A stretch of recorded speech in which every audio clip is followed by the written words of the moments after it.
Хуралдааны дэгийн тухай хуулийн 5.1 ээлжид чуулганаар хэлцэх асуудлын жагсаалтанд батлах хугацааг нь хуульд тусгаалan заасан болон улсын хурал өргөн мэдүүлсэн хууль улсын хурлын бусад шийдвэрийн төслийг оруулна гэж заасан тул дараах хууль улсын хурлын тогтоолын төслийг тусгалаа. 1. Батлах хугацааг нь хуульд тусгаалan заасан хууль тогтоолын төсөл.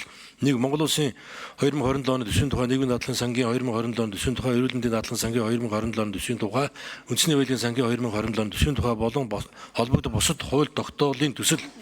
2. Монгол Улсын Эрдэнэсийн сангийн үндсэн болон гүйлгээ сангийн орлого зарлага 2026 оны гүйцэтгэл 2027 оны төсвийн тухай Монгол Улсын хурлын тогтоолын төсөл 3. Төрөөс мөнгөний бодлогын талаар 2027 онд баримтлах үндсэн чиглэл батлах тухай Монгол Улсын хурлын тогтоолын төсөл 4. Улсын хурлын 2027 оны хаврын ээлжид чуулганаар хэлцэх асуудлын тухай болон ээлжид чуулганы хугацаанд хийх төлөвөө тань шалгалтын тухай Улсын хурлын тогтоолын төслүүд 2.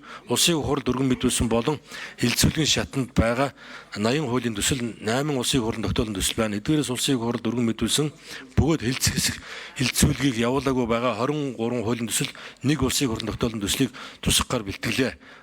Монгол Улсын хурлын 2026 оны намрын ээлжид чуулганаар хэлцэх асуудлын тухай тогтоолын төсөлд нийт 24 хуулийн төсөл 5 тогтоолын төсөл нийт 29 төсөл тусгалаа. 3. Улсын хурал өргөн мэдүүлсэн бөгөөд хэлцэх хэсэг хэлцүүлгийг явуулаагүй байгаа хууль тогтоолын төслийг өргөн мэдүүлсэн дараалалаар жагсаасан болно. 4. Хэлцүүлгийн шатанд байгаа хууль тогтоолын төслийг үргэлжлүүлэн хэлцэх бүх тогтоолын 1-р заалтан зааснаас бусад хууль тогтоолын төслийн Улсын хурлын 2026 оны ямрын ээлжид чуулганаар хэлцэх хэсэг асуудлыг тухай бүрдэн Монгол Улсын их хурлын чуулганы уралдааны дэгийн тухай хуулийн 5.7 заасны дагуу шийдвэрлэхээр төсөл тусгасан болно. За та бүхэнд танилцуулга уншиж танилцууллаа. За элж байгаа асуултад холбогдсон асуулт